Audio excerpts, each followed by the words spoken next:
Americans are drawing lots of battle lines on our biggest, most controversial issues. How can we move people on opposite sides towards solutions? We might find a clue in the music world with an honor that was bestowed this week. On Wednesday, the Rock and Roll Hall of Fame announced its latest class of inductees. Some of the names you may know, like Carole King, Foo Fighters, Billy Preston, Todd Rundgren, and the incomparable Tina Turner. Others may not be so familiar, but rock would not be rock without him. Charlie Patton is known as the father of Delta blues. He was a successful musician for his day, cutting his first album in 1929. His hit song, Pony Blues, is preserved in the Library of Congress. Took my baby, told me the morning train. So, baby, be that morning train. And the blues come down, baby, like child of rain.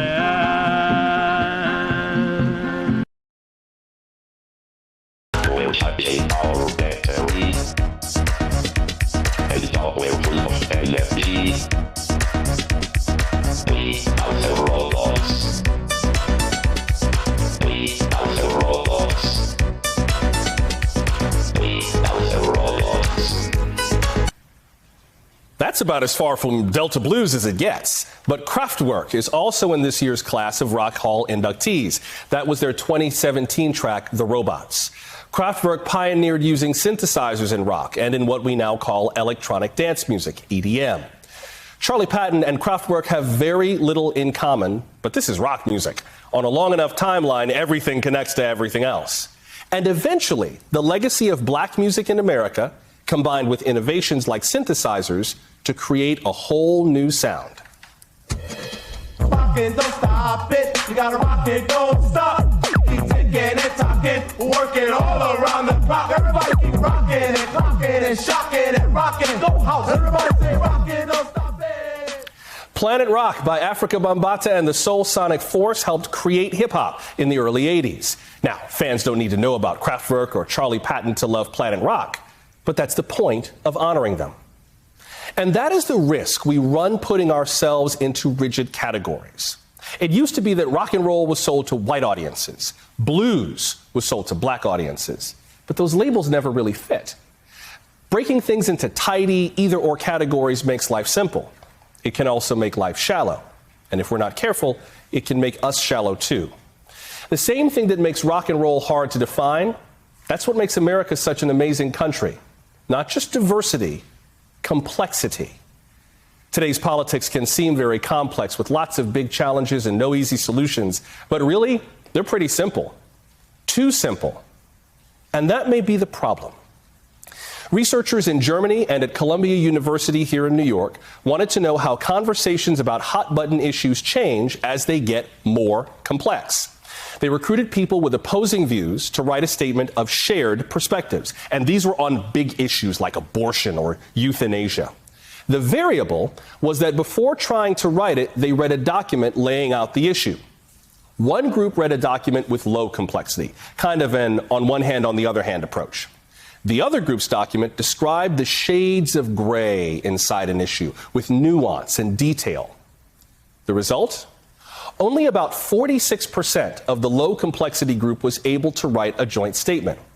But the high complexity group had a perfect record. Everyone in that group completed the statement. And researchers also say that the high complexity statements were better written than the low complexity ones. The study's authors hesitate to jump to big conclusions from their findings. There's still more research to do, but it's an encouraging sign. We struggle so much to find common ground on difficult issues. Perhaps the way forward has less to do with showing how we're alike. Maybe we need a more rock and roll approach, more complexity, more nuance, more difference, and less eagerness to keep things simple. There's a word for this: complexifying. And yes, it's a real word. I checked with Merriam and Webster. They both said it's cool. Now, I don't know about you, but I'm tired of being put in neat little boxes. I want more shades of gray, more complexity, more of the whole truth about how we really think and really live. And this is going to be especially important as the GOP charts its future. Battle lines are being drawn, but not every Republican voter will fit neatly within them.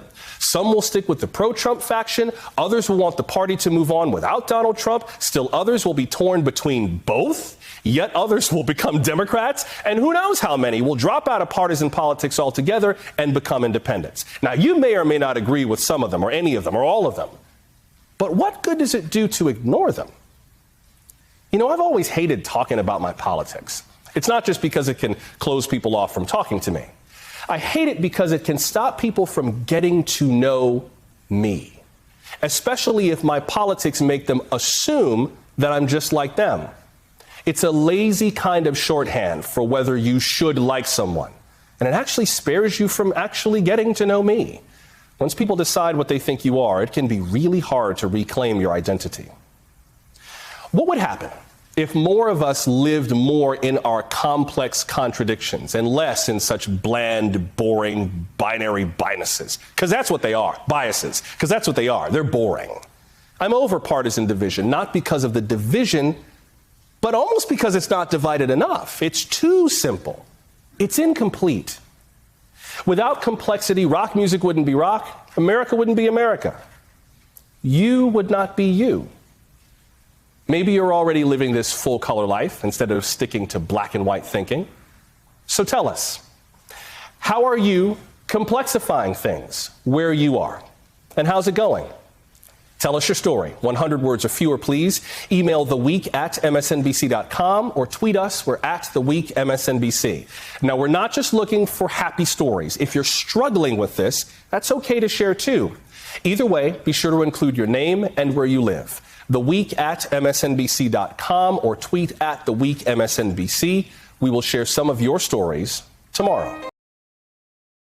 Hey, thanks for watching our YouTube channel. You should know that you can follow today's top stories and breaking news and catch up on your favorite MSNBC shows all in one place. Download the NBC News app today.